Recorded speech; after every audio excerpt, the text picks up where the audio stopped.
그러니까 나중에 이제 지원할 때 생뚱맞게 지원을 할 수는 없으니까 꾸준히 관심을 뒀다라는 걸 증명할 수 있는 수단으로 이런 뭐 자격증 좀 또 땄고 이런 걸 또 만들어 봤다. 뭐 예를 들면 여기 애들도 그런 거 많이 하잖아. 실제로 포트폴리오로 많이 뗐구나. 다미가 그거 했잖아. 여기서 만든 거 이거 포트폴리오로 블로그를 만들어 갖고 예. 포트폴리오용 블로그를 만들어서 개인 블로그를 만들어. 아니면 요즘 유튜브로도 많이 해. 그래가지고 저런 거 여기서 만드는 실습 이런 거 한 거를 쫙 사진이나 영상으로 찍어가지고 유튜브에 올려갖고 그걸 QR코드로 따서 이력서에 넣는 거야. 그래서 나 이런 거 만들어 봤다. 이런 걸 이제 증명을 하는 거지. 근데 너 같은 경우는 계속 기계만 했기 때문에 전기 전자는 모르잖아. 근데 네가 만약에 지원을 할 때 전기 전자 쪽으로 지원을 한다는데 얘가 무슨 여기 뭘 알까? 전공하는 것도 아니고 모를 텐데. 근데 아니다. 난 이게 중요한 거라고 생각해서 이렇게 꾸준히 공부했고 자격증도 준비하고 있다. 이런 걸 증명할 수 있는 수단이 되는 거지, 그런 게. 그렇게 해서 이제 진짜 그런 걸 이제 쌓아놓으면 지금 내가 아들한테도 그런 걸 시킨단 말이야. 그래야 아니, 그러니까 예를 들면 20살짜리가 지원 동기 할 때는 뭐 어릴 때부터 꾸준히 관심이 있었고 이거 이런 거 재밌다라고 생각합니다라고 간단하게 얘기를 해도 이해하지만 30살이 지원 동기에 그렇게 쓰면 안 되잖냐. 객관적인 데이터를 내놓을 수 있어야 되잖아. 엔진 오일 같은 경우는 엔진이 이렇게 있고 우리가 위에서 오일을 넣으니까 뚜껑 위에 여기에 구멍이 있거든. 위에서 이렇게 오일을 집어넣으니까 이렇게 보면서 넣을 수도 있고, 그리고 엔진 같은 경우에는 엔진 크랭크 케이스가 저 밑에 있고 오일을 그 위에 실린더 헤드 위에서 붓는단 말이야.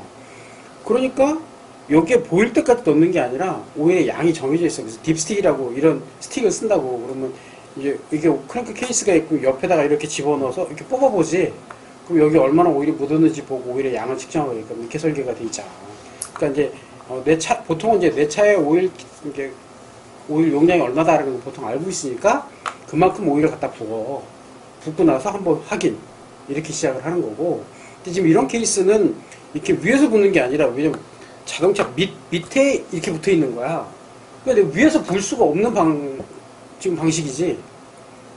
옆에서 넣어야 되는 거야, 옆에서 오일을 넣고 밑에서 빼고. 근데 보이질 않아, 이게. 얼마나 들어가는지 알 수가 없는 거지. 그래서 그 오일의 양을 측정할 수 있는 방법, 그 다음에 확인할 수 있는 방법, 이런 것들이 다 옆에서 확인을 할 수밖에 없는 거고, 이렇게 옆에 구멍을 뚫어갖고 플러그를 딱 막아놓은 게 지금 이거야, 이거. 이게 처음에 이제 길들이기 한다라고 표현을 하는데, 이 길들이기를 제대로 못하면, 이게 차 성능에 영향을 미칠 수 있어.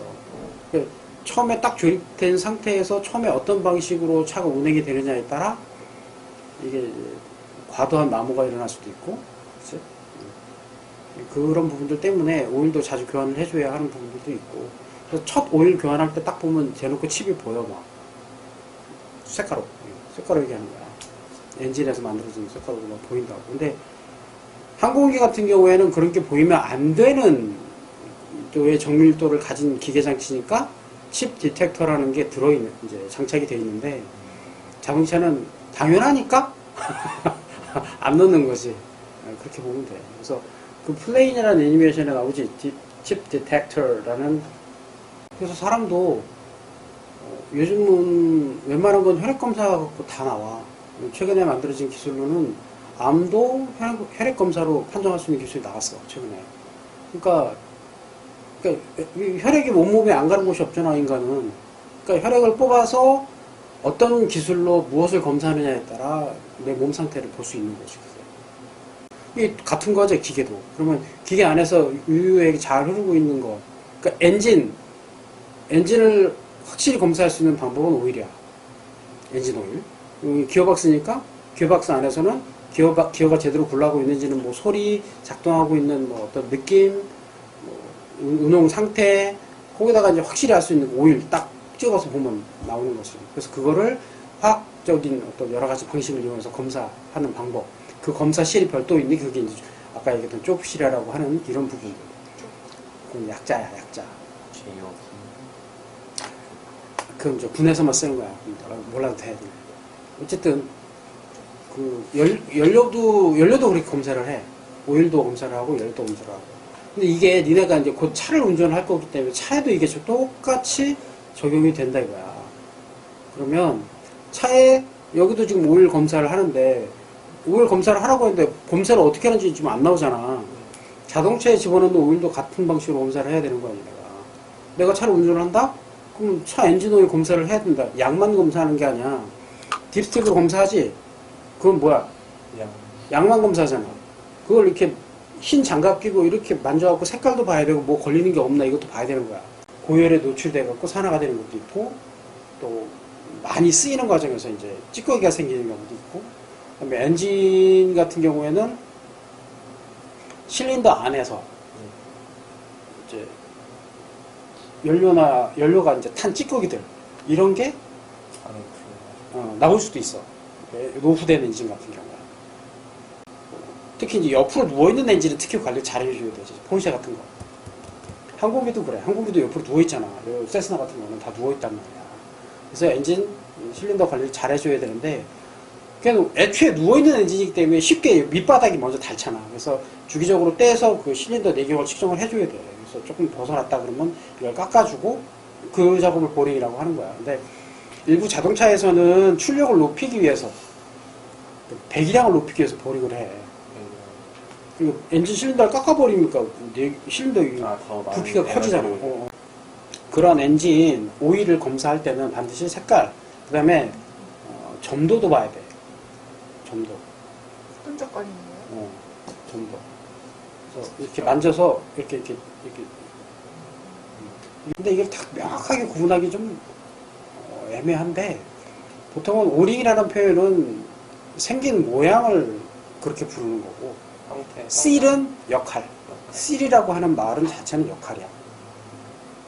실 역할을 하는 오링 이렇게 이해하면 되겠네요.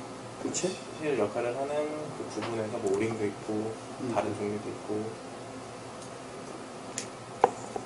근데 실이라고 하는 부분이 이제 생긴 게 여러 가지가 있으니까 그 중에 이제 동그란 링처럼 생긴 걸 오링이라고 부르는데 오링이라고 하는 것도 실 역할을 하는 게 있고 아닌 게 있어. 이렇게 고무로 만든 오링은 실 역할을 하지만 금속으로 만든 것도 안 하는 게 있고 고정하는 용도로 쓰는 오링도 있거든.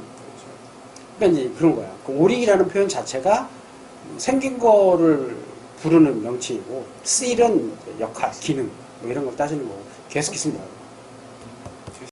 금속성 면과 면이 닿는 면 그 사이의 기미를 유지하기 목적으로 쓰는 게 게스킷이야. 금속하고 금속이요? 금속은 금속인데 면과 면이 닿아야 돼.